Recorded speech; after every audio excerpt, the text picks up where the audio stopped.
Greetings, Skyfarers. Welcome to another episode of Sunless Skies. I'm Cobalt Thorium, and I'm just exploring this sort of end piece here, so we can farm whatever experience, and locating points of interest. And then we're going to make our way back to Winchester. Whether or not we still have some time, or if we still have some time, we will continue on our way southward, southwest, towards... what was the name of that place?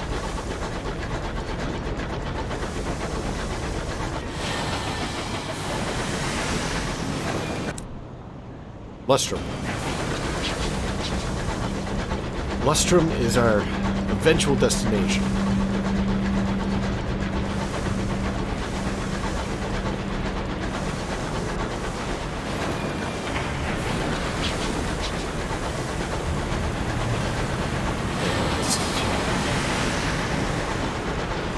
Let's take a peek at our map. So we'll probably come down here, try and wing the edge of this so that we get a lot of area cleared.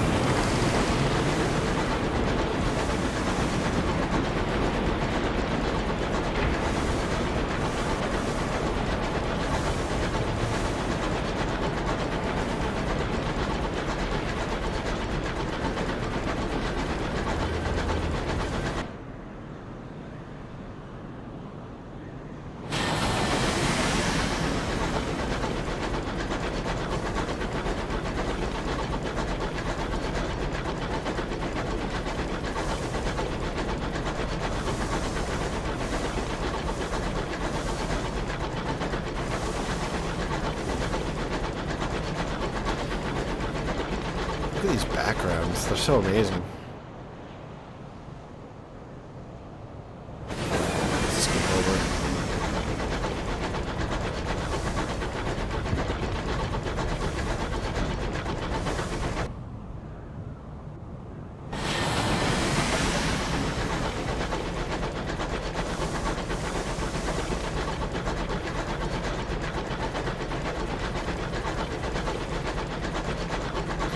Maybe even reduce our terror even more. Oh, what is this? Prosty Fingerprints. Due to undermanning. Undermanning? What do you mean? I got 7. 7 out of 10. One of your crew cabins sits empty. But a story has taken root among the crew. Something sleeps in there on nights when the wind howls. Something that leaves frost on the bedsheets. Some of the crew have begun raiding the pantries to leave bowls of food outside the cabin door. Your cook complains.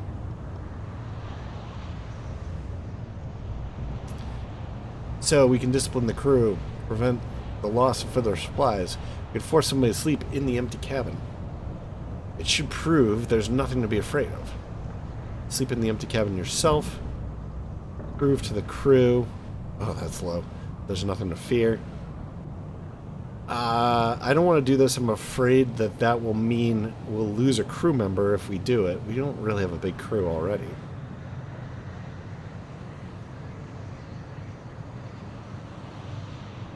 I think I'm going to end up doing nothing.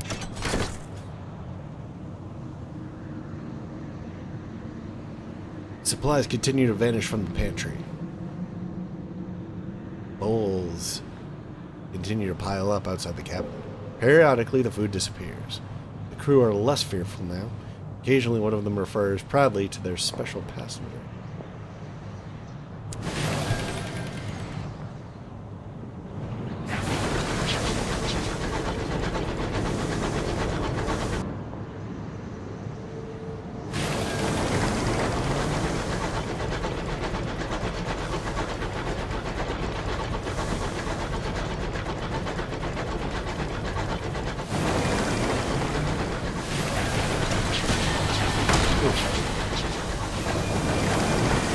It wasn't clear to me that this wasn't background.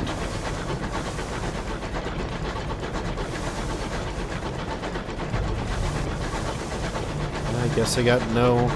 It's been too soon, so I got no reduction. No! Oof. I gotta stop hitting stuff. Jeez.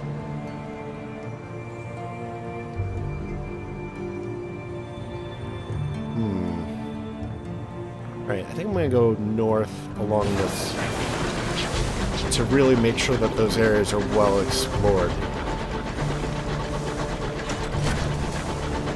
I think it's good to have areas that you feel kind of comfortable and safe in this game, and then areas of wilderness. So that way you have a place to retreat to.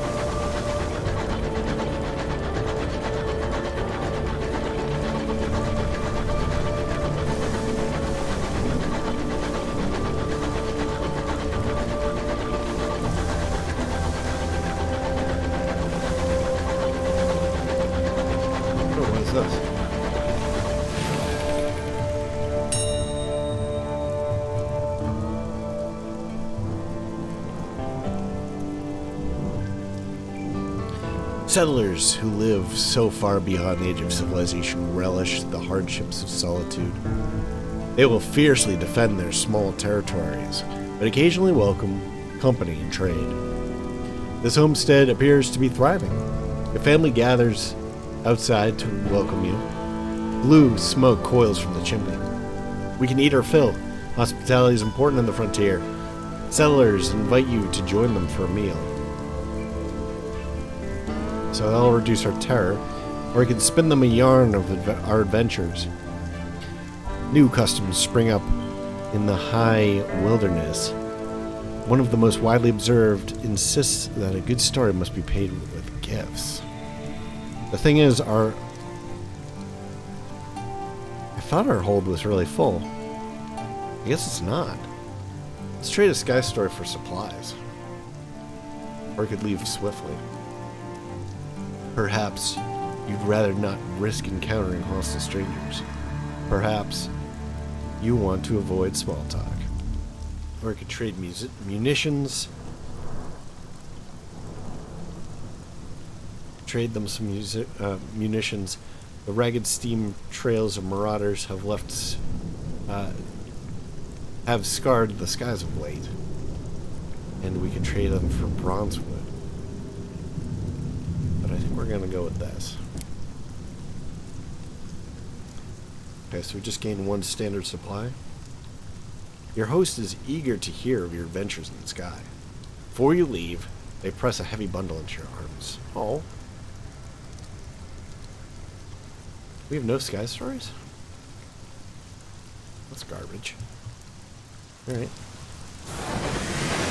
I think I would have rather have the sky story.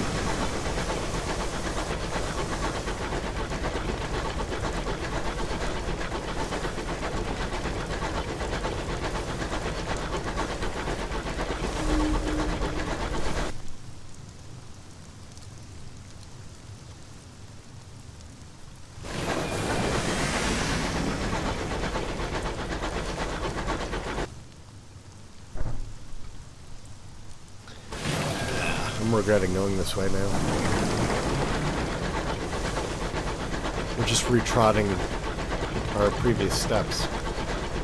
And part of the expedition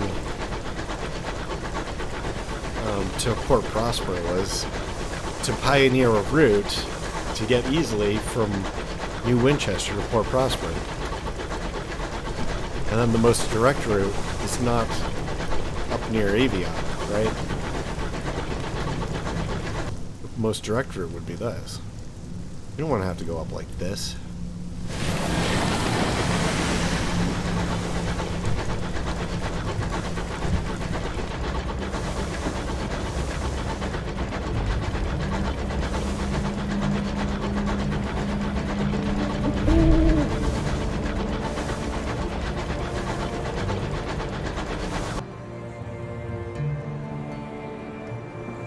Oh, I probably found that.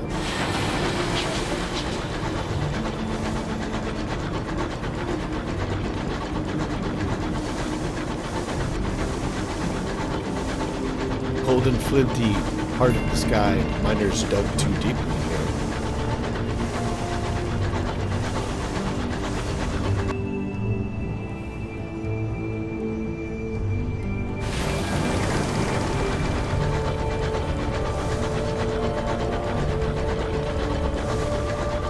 Whoa, what just happened there? Did you see that?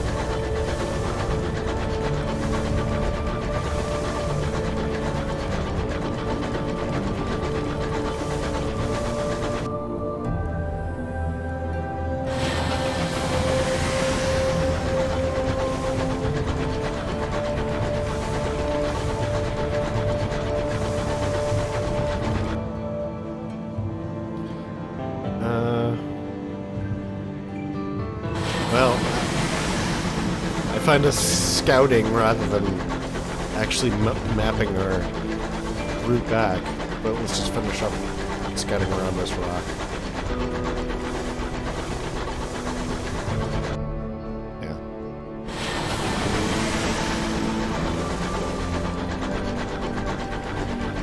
Clear off that fog of war.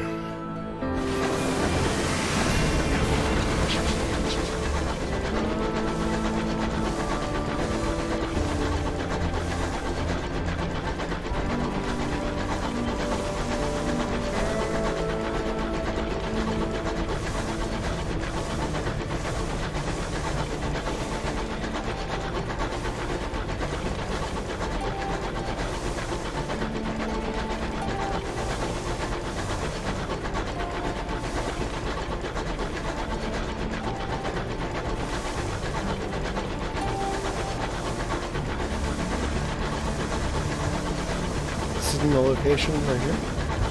Usually they are.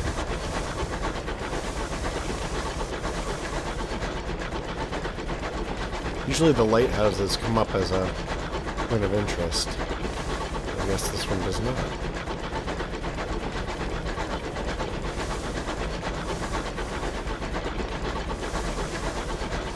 Alright, that's fine.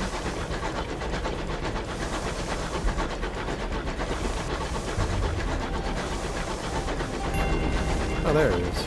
That's interesting.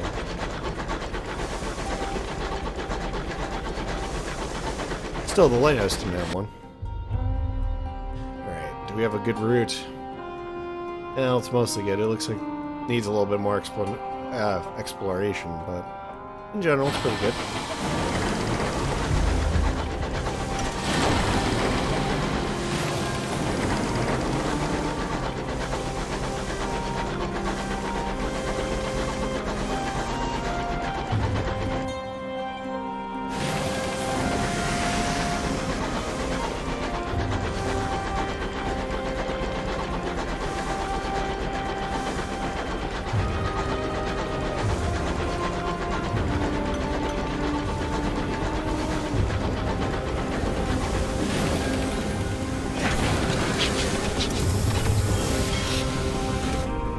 So we're not going to spend too much time here.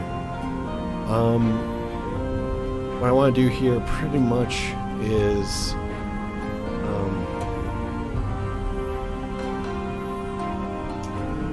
pretty much just want to repair, I think, and maybe pick up a little extra supply.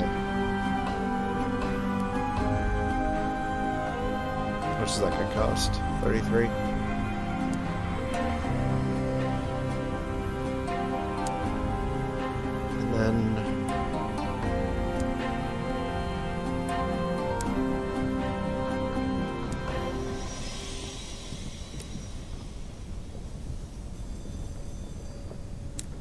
We'll really stock up on supplies.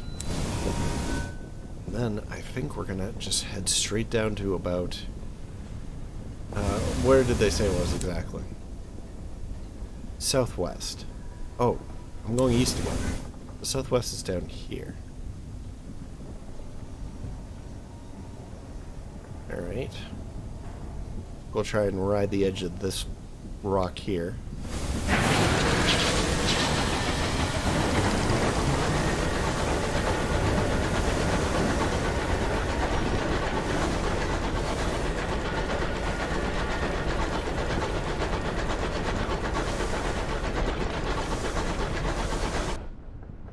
That is the rock.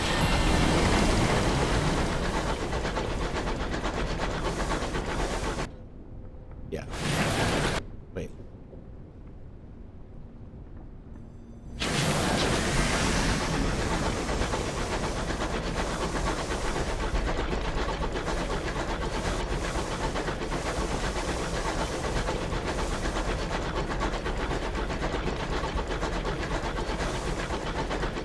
overall, I think we're doing all right. I mean, I wish we had more money. I wish we had outfitted our train a little bit better. Coming up to a new rock. And we're still going in mostly the right direction. So not too right.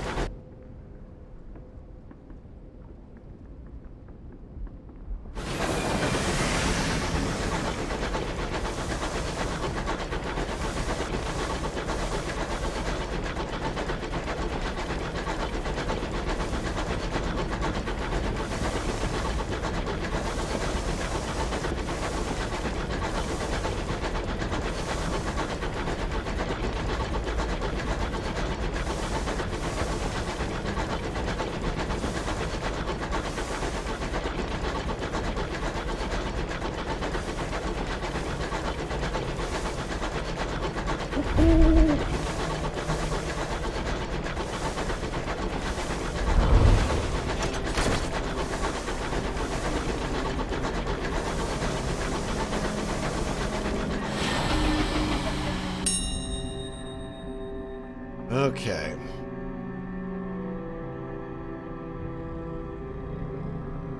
So we have a wreck. The wreck gleams with frost. Its windows are dark, its engine silent. Perhaps something of value lies within. That is not a good chance. Frost has locked the doors, but a pry bar makes an effective key. I don't like that. You give the order to put the wreck behind you. The crew maintain tent. Their fate... Will this be their fate? One unlucky day.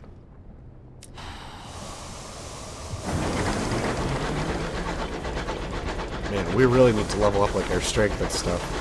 We're way too focused on mirrors.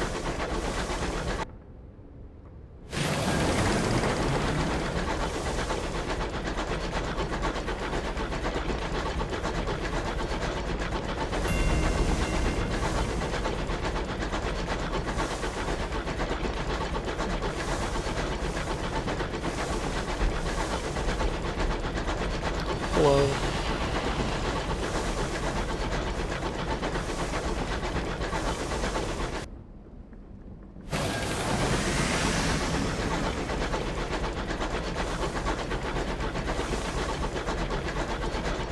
See, this here, it's hard to tell if that's background or foreground.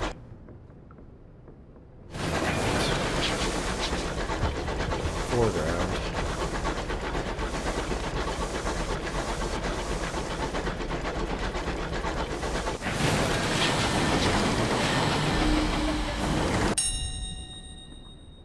That's another one. Oh, we probably shouldn't even be going after these.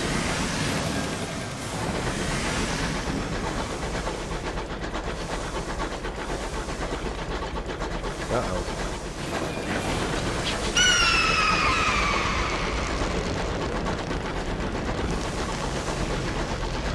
See, that's what I'm afraid of.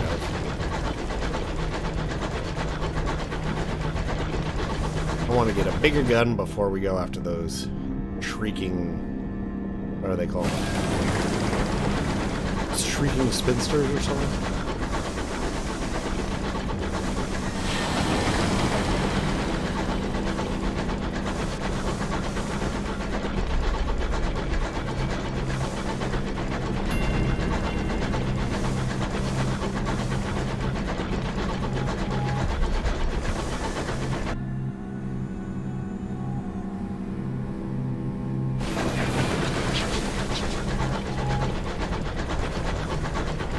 Are these foreground or background? I guess they're background.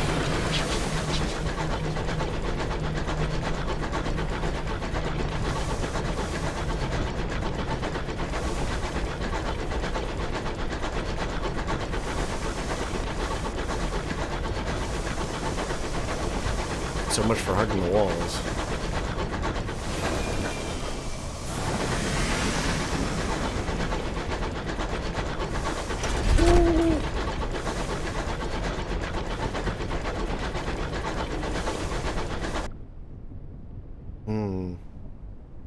Well, that's definitely not where we want to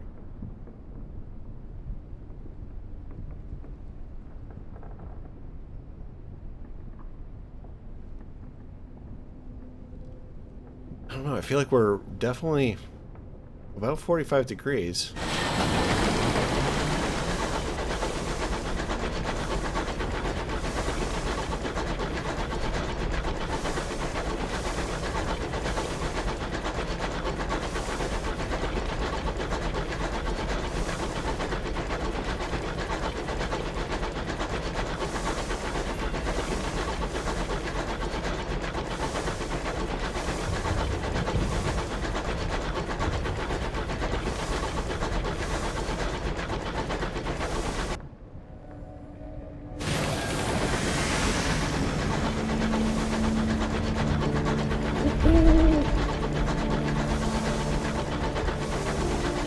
I think that this is it right here. Ooh. And then I run into a wall.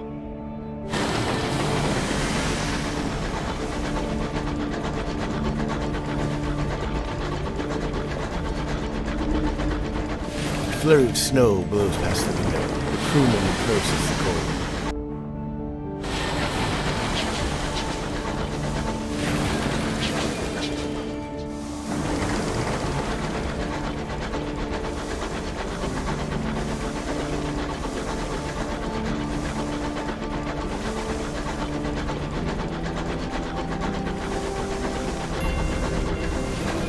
Lustrum.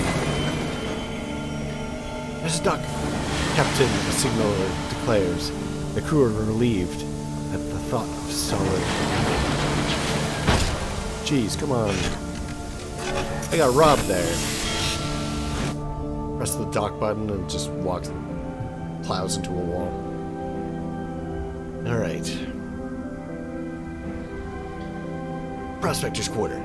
The frantic, hustling heart of Lustrum, crammed with prospectors, peddlers, and purveyors of essential and occasionally legal services. Most business takes place here, unless you're a dreamer seeking your fortune in the claim fields. We got another fortunate navigator. We've already spoken to him, so I think we really need to talk to him again.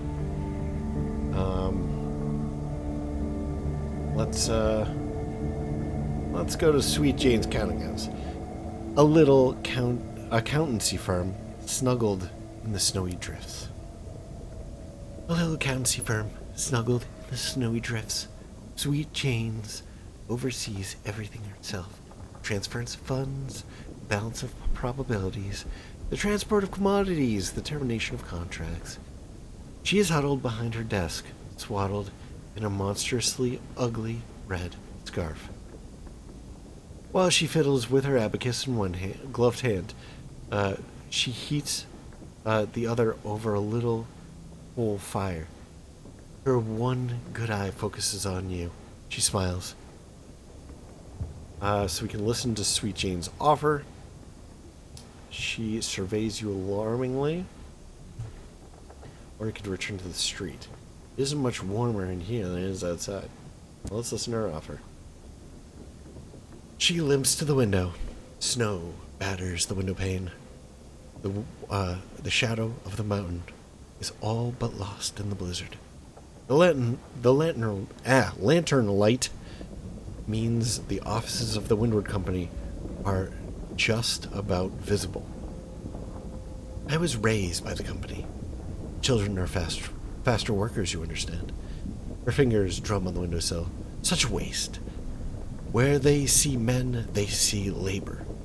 Where they see time, they see chains with which to bind us. But where they see death in the skies, I see victory. She turns to you and smiles. Bring me nameplates torn from London's ships. I will see you adequately compensated. If you accept our offer, you will hunt London locomotives and bring their nameplates to Sweet Jane. Declined. I will do no such thing. Very good declining. Sweet Jane turns back to the window and stares at the dizzying snow. Understand, on this matter, I have no pride. It is too important. The offer will be open if you change your mind. Sweet Jane's request. You've declined her offer. She'd welcome you changing your mind. We're not going to. Our loyalty is with London. Okay. So, let us write a report. Yes. Well, wait, what is there's other stuff here. Was briefly a modest, pleasant town in the mother of mountains. Now runs on increasingly desperate dreams of riches. Fools sell their fortunes for the chance to mine years from the mountain's frozen sides. Sharper minds sell pickaxes, supplies, and the promise of a warm bed at the end of a bitter day's work. Write a report. Ours are the new gold in Albion and the Reach, while Lustrum's fortunes remain. Wait. While Lustrum's fortunes remain, it is an interest to many. Okay. Limited prospects. So much for the quiet retirement village that used to be here. Why would somebody retire here? It's like this bleak ice desert. The rush of prospectors has ripped the civility from the place so efficiently. As efficiently as the geodes from the mountain. The scars that remain are no less vivid. Fewer and fewer prospectors return with geodes of ours, and the cost of processing them offsite grows every day.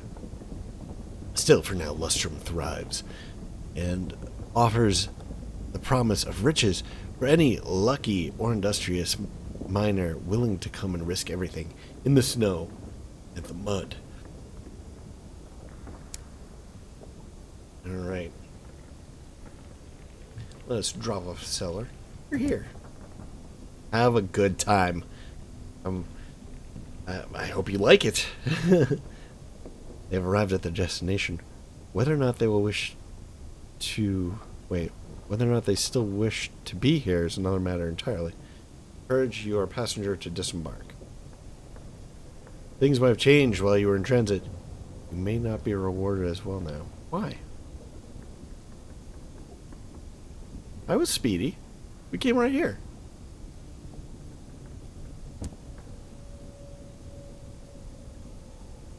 Lustrum sings its own song.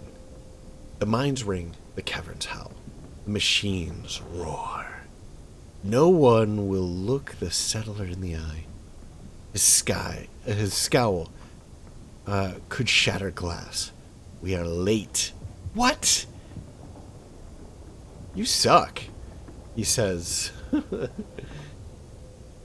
I can only hope the people of this good settlement are less prone to tardiness than you. We came straight here. What is wrong with you? Here are your wages. I bid you good day. You suck. What an awful person.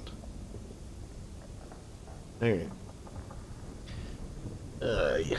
Deliver a settler. You've delivered a settler. Yeah. If you visit Queen's Cross and Port Prosper, you can pick up another. Or inspire a new crop to travel. Seller's no longer on your locomotive. Okay. You've gained 100 sovereigns. You total 186. And 75 experience. You know, making us come all the way to Lustrum should be worth more than that. I gotta say. You have to dodge those things out there. Those shrieking spinsters or whatever. Shrieking spinster? Anyway.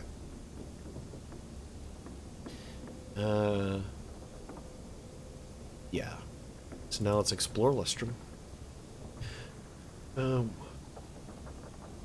Food sells... Okay, so...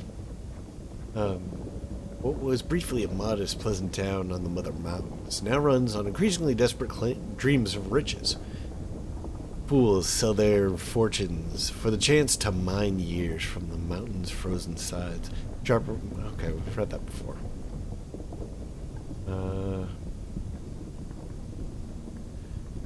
Okay.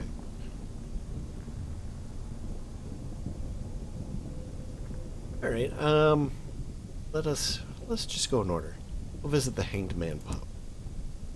An embossed plaque under a hastily painted sign reveals the miner's pub to have once been the Empress Lustrum's guest house.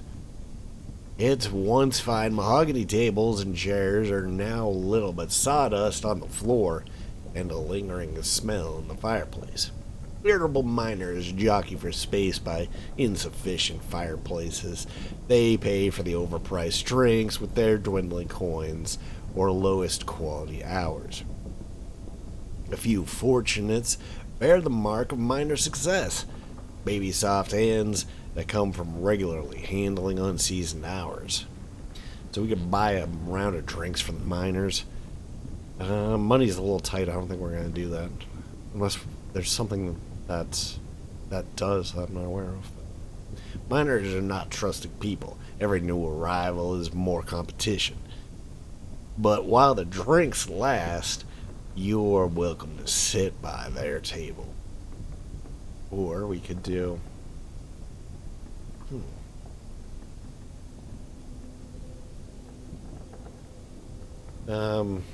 We could approach the figure in the corner. It sits wrapped in dusty, disintegrating shroud, nursing a flagon that never goes anywhere near where its lips presumably are. We could return to the street. It's warm here. It's cold out there, but needs must. Or we could recruit the rat brigade. Oi! Down here! 3 rats glower at you from below the table where they split a beer. Where split beer has trickled down to form a rat-reachable puddle. This will give you chief engineers that will increase your veils by 6, iron by 2, affiliation villainy by 1. We don't want them because we're not villains. Speak with the weary prospector. He's tired. Let me try to find that voice again. He's tired of the mud. Sick of the snow. He's going home just as soon as he can find someone to take his claim. This'll purchase you a claim that can best be described as adequate. You may have better or worse luck seeking out your own. Well, we can't afford it anyway, so... we're gonna approach the figure in the corner. The cloak figure beckons to you. Valuables for sale, he says. Its voice throaty and high-pitched. Exchanged for buried time, yes? Please? It offers unusual relics in exchange. Or, for, I assume. Little typo there. For a few rusted coins. I barely buy a teapot to anywhere else. Talk to Mr. Penny's. The miners try to ignore it, but it must have some reason to bother setting up its stall here. Or you could introduce the short-sighted cryptozoologist, who's traveled a long way to meet this particular curator. Or we could return to the miners. They are, at least, a cheerier bunch to spend time with. Or we could exchange hours for an otherworldly artifact. Mr. Penny's pushes a selection of trinkets across the table. A dried chorister bee-wing. A watchful curio. Nothing special. These little offerings have some promise, though. Or we could exchange your hours for money. A pitiful exchange, for only the most piteous. Desperate as it is, the cloaked figure appears surprised that one such as you would make such a trade. Alright, so we're going to talk to Mr. Penny's first, and then we'll introduce the short-sighted cryptozoologist. The importance of a second. Everything ends. The figure wheezes, even law. For everything a reckoning. Need help, need hours. Postpone reckoning. Shadows with thistle ropes, broken wings, waiting on riverbank to catch final breath. Everything dies. Must outlast. Must trade, yes? Trade hours. We trade hours now, yes? good quality merchandise.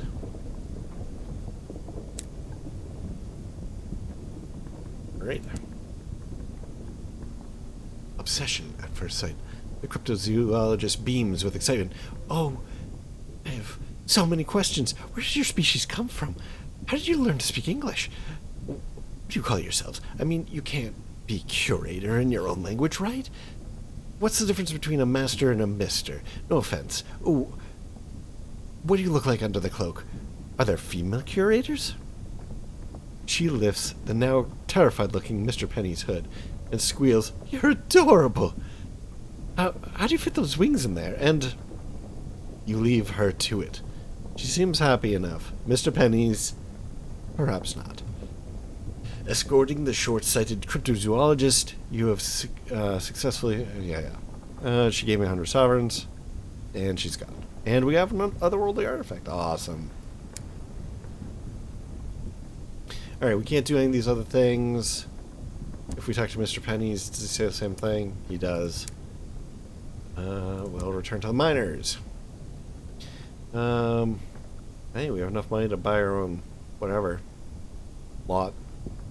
I don't think we're gonna yet. I think that the best thing to do would be to level up quite a bit and just find our own just find our own what do you call it? Claim. Maybe we'll buy around for the... How much is that? It's 10? Jeez, that's expensive. I mean, later on, when we've got thousands, yeah, we'll come do that, but... Nah. For now, let's get out of here. Explore Lustrum, come on. So that was the Hanged Man. With the tea shop. Windward Company. Alright, yeah, let's do Murgatroyd's Golden Tea Shop. Some come for the fine teas, others for the carefully prepared manila folders beneath the counter. All agree that the scones are divine. An oasis of London civility and culture in a town with little of either. Melusine Murgatroyd stands proudly behind the display of fresh scones and slightly yellowing cream buns. Gross. At small wooden tables, successful prospectors and their significant others welcome themselves to the world of the nouveau riche with a spot of afternoon tea.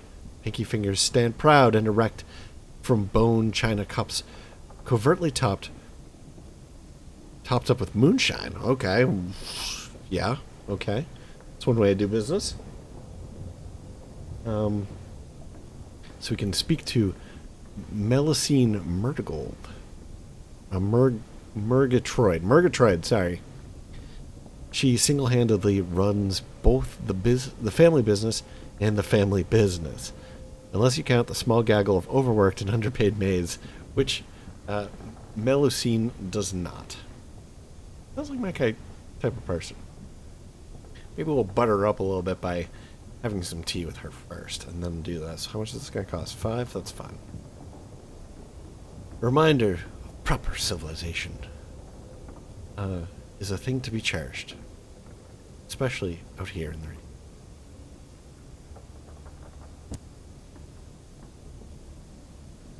Melusine's maids hurry around, serving the clientele more used to bellowing at bartenders than sitting politely with exquisitely cut cucumber sandwiches. Eventually, it is your turn to be served. You are invited to choose your preferred blend. Empress's Favor, A Taste of Home. Eleutherian Gold.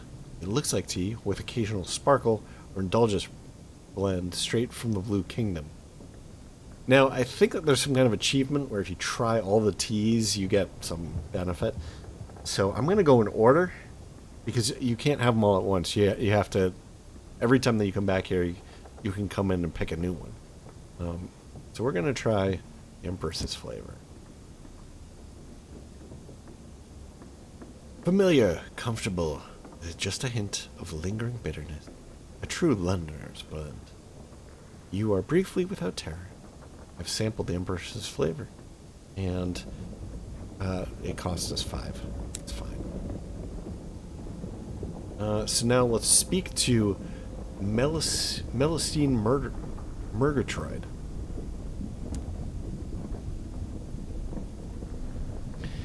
Smelling faintly of burned hair, she tinkers with the latest invention intended to be her ticket out of this no-horse town.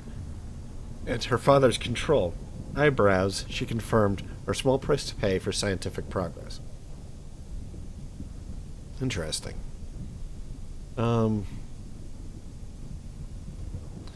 So we can look at Melusine's inventions.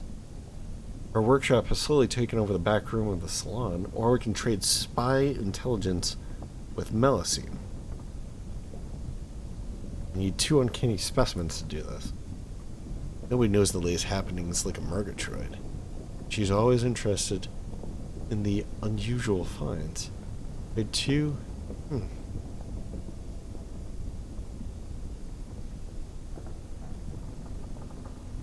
I like having uncanny specimens because we can trade them in at the brothel there for getting rid of terror. Which actually we've managed quite well so far in this game.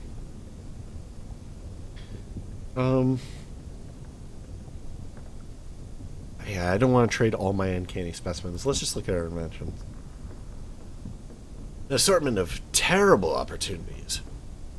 Melusine glows with pride as you examine her mostly untested inventions.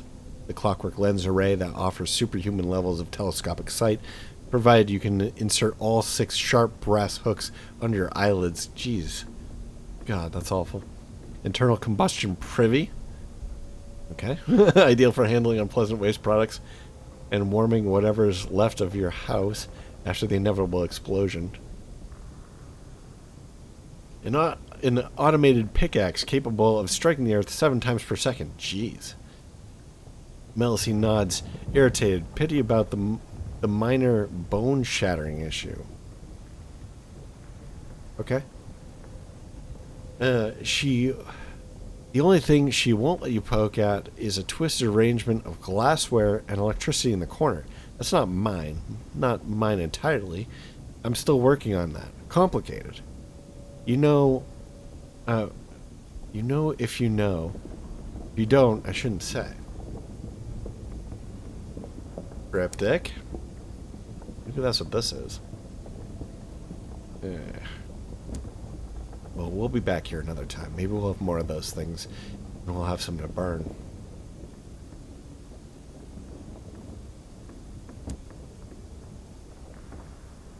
Alright, so that's Murder Golds. We're not going to try to seek our own claim, I think. Not yet.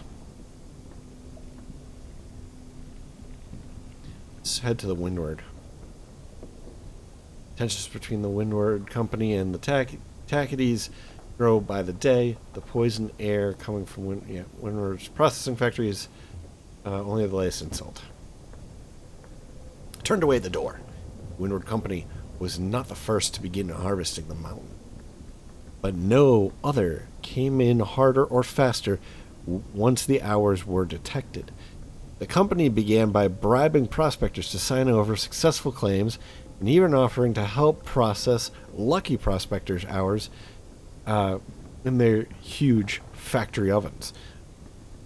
But netty men are cheap, and big sticks even cheaper. As the claims began running out, things changed quickly. Now the whole facility is out of bounds. The guard is uninterested in any business you might have. No, she does not know who you are or care who you may be friends with. This branch is a closed facility. Certainly as close to you.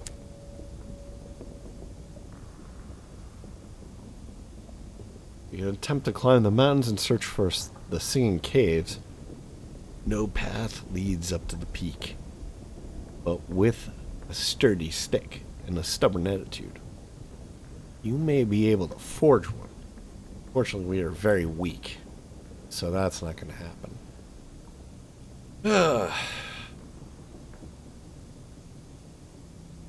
All right. So, I mean, the obvious thing to do here is to stake a claim, but that would require us to hire miners. And the last time I did this, we actually grabbed miners from our own crew, which got us understaffed, which was pretty dangerous. I mean, we're like out in the middle of nowhere behind those shrieking harpies or whatever they're called, spinsters, right? In that other game, I did make it all the way back and was able to hire an additional crew and all that stuff, but really, we don't have a lot of purpose at this time for a bunch of hours. So I think we're probably just going to wait. Which means that we should go to claim fields here. Was that... And that was everything, right? Yeah. The mountain slopes are veined with the unmined hours of the enduring empress hungers for. Here dug stone as geodes. Minutes growing within them like salt. Most geodes are the size of a walnut. But legend says old Tom, one of the first prospectors, excavated a whole century, the size of a whale. The claim fields. The Mother Mountain stretches on almost forever. From its snowy peak through the seemingly endless strata, lethal nebula gas. On the far side of its cliffs, the Windward Company's machines strip the rocky flesh of the mountain and cast its ore onto the perpetual fire of their furnaces. Prospectors from Lustrum have to do everything the hard way, chipping away at the frozen, hard-won claims in the search of precious hours. So you can search for a claim. The mountain is treacherous. Most of the accessible parts are already staked out.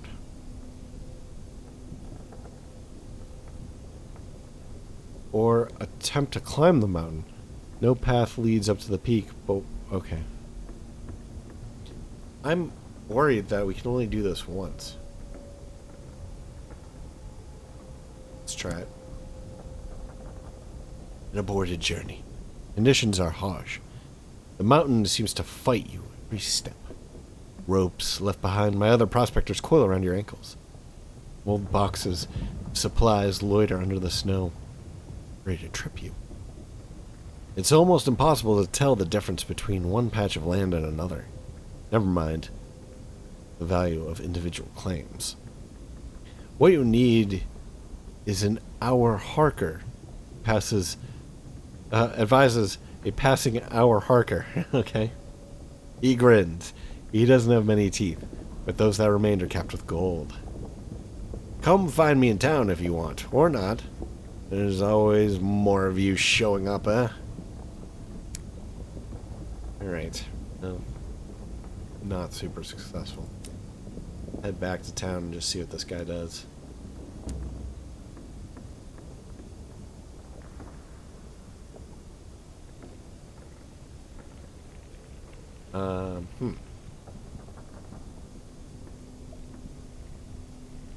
It's not here.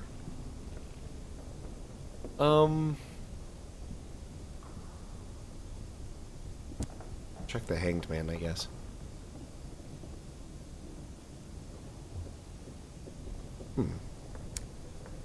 Selling that register? Is he at Murgles? Or Murgatroyds? Nope. I have no idea where that guy was. Or what Hours Harker is, or whatever he was called.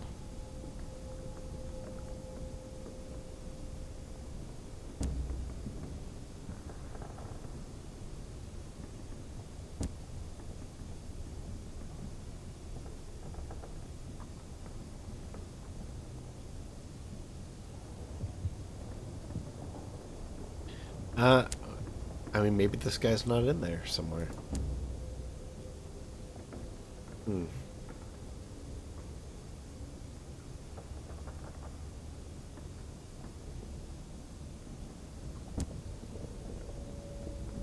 Yeah, it doesn't seem like there's anything else we can really do here.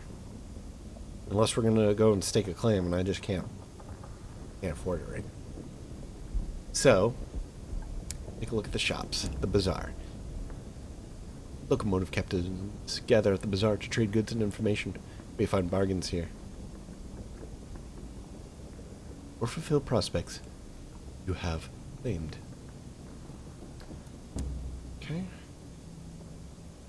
I'll use one fuel just to make sure that we get out of here in one piece. A bustling family-run concern. It supplies skyfarers and trades in hours bought from local prospectors.